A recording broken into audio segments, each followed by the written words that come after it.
Hey guys, I'm Jesse Cargil. I'm the event host for Northwest Electric Fest. I'm from Timmins, Ontario in Canada, and I moved to Eugene when I was 3 with my family, and I've lived here ever since. Okay, so a one wheel is just a self-balancing wheel. It's almost like a skateboard with a giant wheel in the middle. You just lean whichever way you want to go, and it just takes you wherever you want to go, which is it's just freedom. That's what it is, you know. When I first learned what a one wheel was and saw the potential it had, you know, it looked weird and fun, and I didn't know the capabilities of it as far as like trail riding goes. I just thought you could just ride around on the pavement, you know, maybe little curbs or whatnot. But when I realized, you know, you can actually go on mountain bike trails and ride it, you know, wherever you wanted, that's when it like really opened up my eyes, like wow, this thing is awesome. And then electric unicycles, I didn't get into that until, I mean, just like 7-8 months ago maybe. So about 2 years into my one-wheel unicycling journey. Max Bowles, though, I met him on my first group ride. Me is Max, Brian, and I'm not sure if his kid was there. But that's when the whole event actually, that's where it kind of like took off. It became real because I had thought about it. I had kind of an idea in my head. And then when I talked with Max about it, that's when it just kind of blew up and we're like, oh, like we could actually make this a thing. You know, Max kind of runs like the whole like trick side of it, building everything, the creativity on that end. And I kind of just ran like the trail side of it, making sure like the race ran fluidly and whatnot. So together it kind of just blew up. And then Flo and NLC came into it, and those guys just made it take off. So like together we have this crazy one-wheel unicycle family that just works really, really well. So when I first wanted to, not even Northwest Electric Fest popped into my head, just when I first started riding, maybe not even a month after that, I wanted to go to an event, but there's no events anywhere nearby here. The closest one was California, like Seek and Shred, and I didn't know that was a thing at the time. So the only event that I knew was Float Life Fest, which was, you know, clear on the other side of the states. So I figured if I couldn't go to an event nearby, like how hard would it be just to make like a small little event? People could just come by, drop in like 20 bucks, and then we can just race each other. That's kind of how, went from there. Yeah, so the races evolved a lot. When we first did Race at the Ranch, we tried to fit everything into one single day. So we had the racing, you know, in the early afternoon, and then we went from the racing to the trick contest, and so it's just a lot to pack all into one day.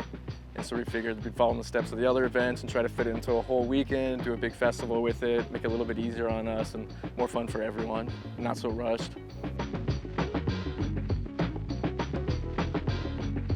I think so. I think it plays a role in it. I think a big part of that is the FNR in Portland.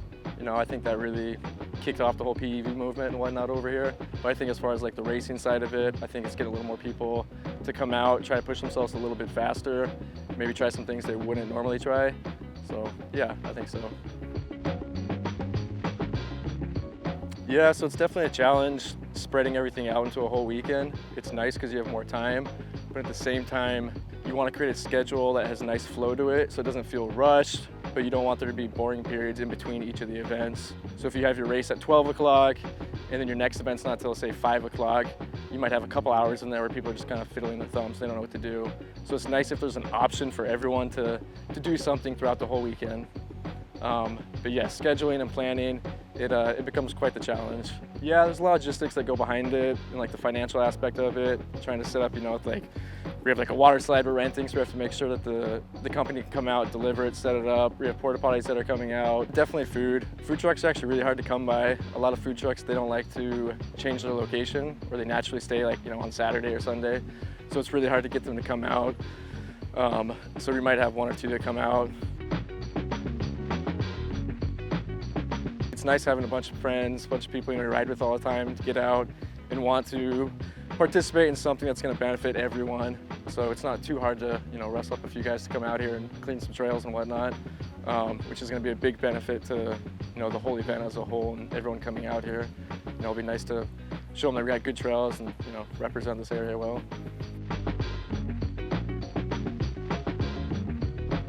Yeah, so John Mullen is the head park ranger out here, and we worked with him last year at Elijah Bristow, and he's just a really, really good guy, and he really wants to push for the parks to be used for other things besides just normal, you know, day-goers coming out here just walking. He really wants to utilize the whole park to do all kinds of sorts of different things, not just equestrian riding or just hiking or biking. He wants to explore different things they could be used for and just, I don't know, open it up to everyone. Yeah, so we had the inflatable airbag last year, and this year we're doing an inflatable landing ramp, which will be a little bit easier to hit for the most part.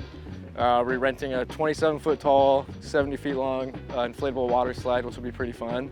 And then as far as the course goes itself, we're putting about 8 to 10 features throughout the whole entire thing. So we'll do ramps, balance obstacles, little kickers, jumps, some berms, just some fun stuff like that. Yeah, so the freestyle course is gonna be pretty good. It's gonna be on grass this year, as opposed to the pavement it was on last year. So we'll have lots of good, kickers, ramps, rails, jumps, probably some secret stuff we're not gonna tell you right now. But I'll leave most of that up to Max and Chris.